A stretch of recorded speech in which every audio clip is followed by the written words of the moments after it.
You're listening to the Uncensored Pro Wrestling Podcast. What's up, everybody? You are checking out the Uncensored Pro Wrestling Podcast. I'm here too. And I'm your host, the Hot Commodity Ant C, joined by my own Hot Commodity Ant B. That's me. That's him. And we are covering the WWE Monday Night Raw episode from Greenville, South Carolina on May 19th, 2025. Because here at the Uncensored Pro Wrestling Podcast, we like it raw. Ooh, I like it raw with you. He's proud of himself. He did a little smile. He's cute.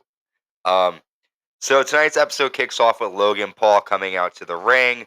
Logan says, after Saturday night's main event, I will be World Heavyweight Champion.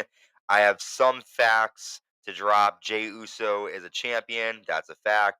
Another fact is that Jey Uso tapped out Gunther at WrestleMania. And the final fact, I have left Jey Uso unconscious 3 times. That's when Gunther comes out. Gunther says, you seem very confident that you can beat the guy who beat me. I assume you think you're better than me. That's confidence. People should show you more respect than they actually do. This is a self-made social media star. There's things I can learn from you.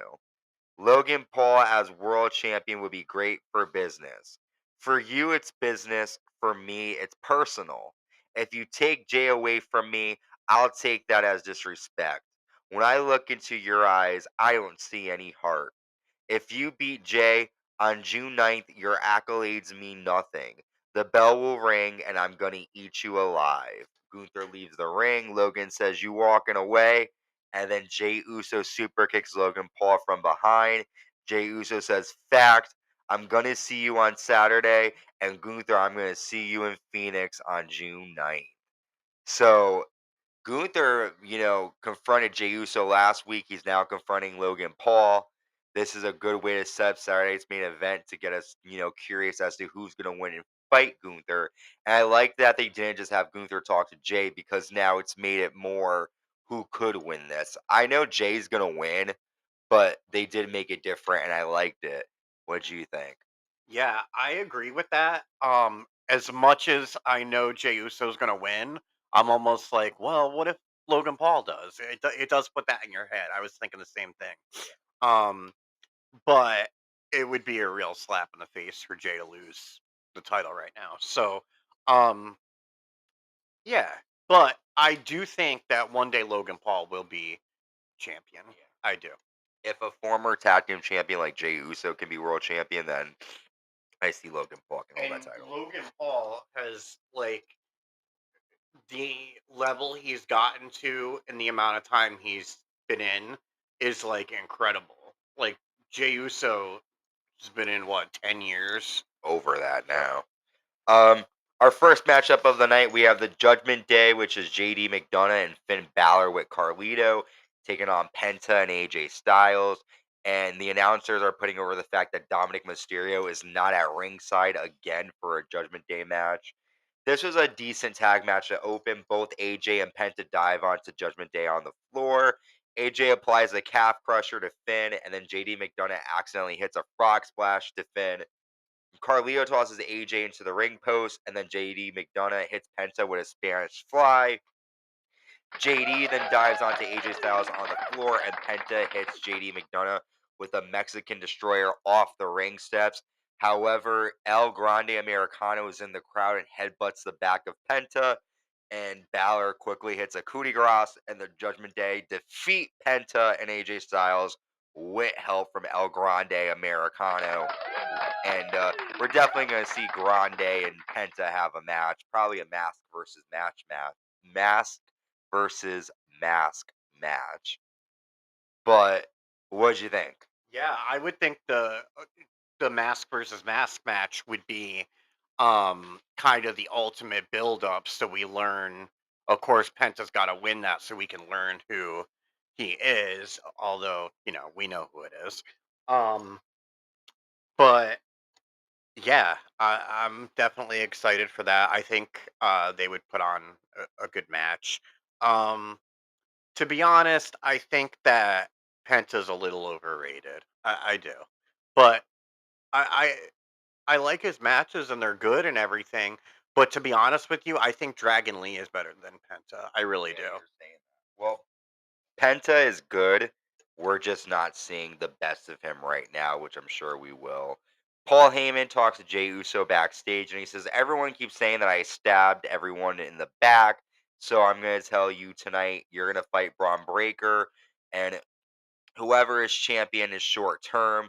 The longtime champion will be Seth frickin' Rollins." So Heyman representing his boy backstage. We then see Becky Lynch confront the World Women's Champion Io Sky backstage right before the first women's Money in the Bank qualifying match of the night. We have Becky Lynch versus Natalya versus Roxanne Perez. Roxanne dives on both women on the floor. Roxanne then hits a double lion salt for a 2 count. Roxanne hits pop rocks to Natalya, but Becky breaks up the pin. Natalya lands a sit out powerbomb to Becky and applies a double sharpshooter.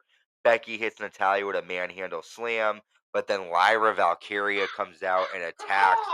Did you do the noise? Perfect. Lyra comes out and attacks Becky Lynch, and Roxanne nails Pop Rocks and Natalya. Roxanne Perez advances to Money in the Bank match. And after Lyra continues to attack Becky, so we now know in Money in the Bank, Alexa Bliss and Roxanne Perez are in that match so far. And I kind of knew Roxanne was going to win. I had a feeling they weren't going to put Becky in it this year. And I love Natalya, but they don't give her anything, unfortunately. But decent triple threat match. What do you think? Yeah. I guess Roxanne was the right person for it. It would have been cool if they would do something once in a while with Natalia, but we know that's not going to happen. Um, which it's okay because Natalia fights like real fights like now, and she's kicking ass. But yeah, Becky doesn't need Money in the Bank. No, Roxanne definitely does right now. I agree. And they're gonna and Beck and Roxanne and Alexa in that match are gonna do some good stuff. They're both very like aerobatic. Is that how you say it? Aerobatic? Uh, They do a lot of like they're both high flyers. yes, high flyers. Um, Seth Rollins confronts Logan Paul backstage and tells Logan he's got his back, and maybe they can run back the WrestleMania match, but this time as world champ with the championship on the line. We then see Grayson Waller talking to the New Day backstage, which was interesting. Speaking of Waller, he's in action against Sheamus with Austin Theory in Waller's corner. Grayson tosses Sheamus over the announce desk and hits a rolling flatliner for a 2. Sheamus lands an air raid crash onto the apron, and then Theory and Waller argue on the floor, and Sheamus lands a bro kick to get the victory here. During the match, though, the fans were chanting very loudly for Austin Theory. They want him to turn on Waller, and that's pretty much what this whole match was a way to get Waller and Theory, I guess, hating on each other some more. What you think? Yeah, I definitely feel the face turn for Theory. I think that once he is face, he's going to be a big fan favorite, and hopefully we'll see more from him and what he can do. Because the whole time that he's been with um, Grayson, he just looks like a little punk who's scared to fight. And he was like one of the longest reigning United States champions, and he totally kicked ass. And now he looks like a little wimp all the time. So You fucking forgot Grayson Waller's name. That I shows definitely how did. much you care about him. Seth Rollins then approaches Gunther backstage and tells him that if he wins the world championship, Gunther will be a target. And Gunther says, "I look forward to it." So that would be a good match too, Rollins and Gunther. We have our second women's Money in the Bank qualifying match of the night: Rhea Ripley versus the returning Kairi Sane, who's tossing out fucking gold to the crowd. I wish I was there. Maybe she would. She's like a little leprechaun, an Yeah. Asian leprechaun, to take on. And Zoey Stark is in the match. Poor Zoey accidentally gets injured. She lands a missile dropkick, but lands really fucked up on her leg. Like her leg was bent. Immediately following the match, everyone It was was like sideways, twisted, and bent. It was not cute. it was fucked up. And immediately following, a lot of wrestlers on Twitter were basically sending their condolences to Zoey, hoping she gets better. She had to be actually carried by the ref. She couldn't She even was walk. screaming like she got hurt. Poor Zoey. And she gets injured a lot, and that's not her fault. She tries to give it her all, but fucking Pure Fusion Collective, the fucking dykes, studs. They said that her last tear, ACL tear that happened, like, 'cause she was out for a year and a half. Well, all right. Well, the And match. she's one of Triple H's favorites. So Oh, she won't get really? Yeah. Because she's a stud. I don't know, but I guess he like really likes her, so I don't think he's gonna get rid of her. Well, so the match, because Zoey gets injured, the match becomes 1-on-1 Rhea and Kairi, and it's a pretty short. Shayna, not Zoey. Zoey got hurt. I thought you said that Zoey. Shayna's long gone. Shayna got fired. Where are you? Shayna Baszler? Yes, Shayna Baszler got fired. Where have you been? Zoey Stark got injured. Zoey Stark is the blonde bitch in the group. Yeah, just hide for a bit. So Okay. I thought Shayna Baszler got. No, Shayna Baszler has been fired since like after WrestleMania. She got fired.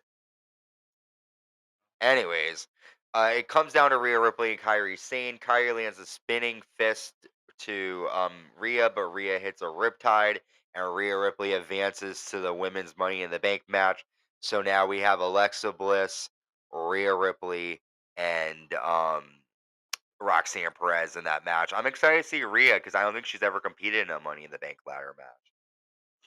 Yeah.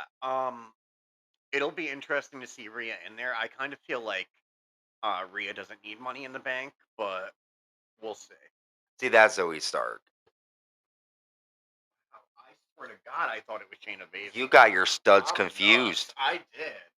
Terrible. Finn Balor is with the Judgment Day, and he invites Roxanne Perez in to help the Judgment Day. He says she's not officially a member, but I want her to help out Raquel and Liv. And Roxanne says, I have a gift for you guys. She gives Carlito a bag that has an apple in it, and she gives Dominic a box that has chicken nuggets in it. And Raquel tells Finn that Liv will hear about this. Finn's like, I hope she does. And are we getting a hint that Dominic might be playa and be hooking up with Roxanne Perez now? I don't know, but this is the exact same way that Liv got to his heart from Chicken Rhea. nugget.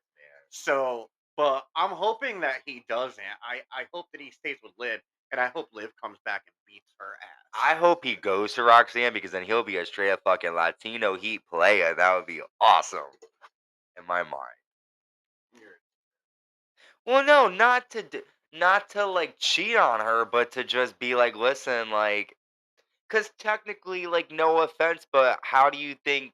Do you think Liv deserves a happy ending with him? Like the way they got together wasn't good, so it's like, Yeah, so of course, Liv Morgan. yeah, I get it, but of course he's gonna. If he could do it to her, if he could do it to Rhea, he could do it to Liv. He's gonna do it. You know. Okay, but let's be honest. Liv is definitely the hottest of those three girls. I think Roxanne's. I think they're all pretty I attractive. do Man. not think Roxanne compares to Liv Morgan. Well, we can disagree on that. Moving on to our main event. Gay, and I want Liv Morgan. That's why. WWE World Heavyweight Champion Jey Uso taking on Bron Breakker with Paul Heyman in Bron's corner. The title is not on the line here. Jey dives onto Bron on the floor, and Bron does the clothesline off the apron onto the desk onto Jey Uso, and Bron then lands a Super Frankensteiner for a 2 count. Seth Rollins then attacks Jey Uso on the floor after Paul Heyman gets in Jey's face. After Braun and Seth attack Jey Uso, Sami Zayn runs out, followed by CM Punk. All 4 men brawl. Then Punk, the 4 of them fight in the crowd. And then out of nowhere, Logan Paul knocks out Jey Uso for a 4th time. And we've got Saturday night's main event coming up. What did you think of this ending to Monday Night Raw? I think that on Saturday night, Sami Zayn is going to turn on CM Punk and join forces with Seth Rollins. That's what I think. Okay, that could happen. I'm Definitely. like positive of it. It's so you can see it. The signs are all there. I'll give you a blowjob if it happens. Okay, so Um, you can start now. Also, let's go over quick the match card for Saturday night's main event, but the Raw side of things. CM Punk and Sami Zayn versus Seth Rollins and Bron Breakker. We also know we're gonna see the oh my gosh, the World Heavyweight Champion Jey Uso defending against Logan Paul. For SmackDown, John Cena, the WWE Champion, taking on R-Truth. And then, oh, we're also getting on the SmackDown side the Steel Cage match, Damian Priest and Drew McIntyre this I think we're Saturday on gonna see. NBC. I'm sorry. No, go ahead. I think we're gonna see Gunther maybe get involved in that main event too. The With Jey and Logan. yeah, yeah. We'll see. Well, we'll give our little thoughts about Saturday night's main event right before the show. But an okay episode of Raw. It was pretty short. Like, I think the triple threat match, I know it wasn't going to be super long, but I felt like it was cut down due to Zoe's injury. Really, nothing stood out from this episode. No, and I hate how everybody online is like, "Oh, they wasted CM Punk being there. They wasted CM Punk being He there." was there for 3 minutes. Oh, yeah, they're saying that like he should have been the main event of the show. Like, Well, that's how WWE booked him. Take it up with Triple H, Paul Levesque. yeah, exactly. You know. Well, we've covered all of my Night Raw. Before we go, make sure you subscribe, like, and hit the notification bell on YouTube. We have Attitude Years content on there. You can check that out. Leave a Did we comment. talk about that? Just a Oh, the second? bloody nose. Yeah, we talked Oh, about Logan Paul knocking him Logan Paul. out. Yep. Logan had a bloody mouth too. We're assuming from the super kick earlier on in the night. But yeah, subscribe, like, hit the notification bell on YouTube. Check us out on Spotify, Apple Podcasts, Amazon Music, and wherever you get your podcasts. Until next time, stay safe and stay uncensored.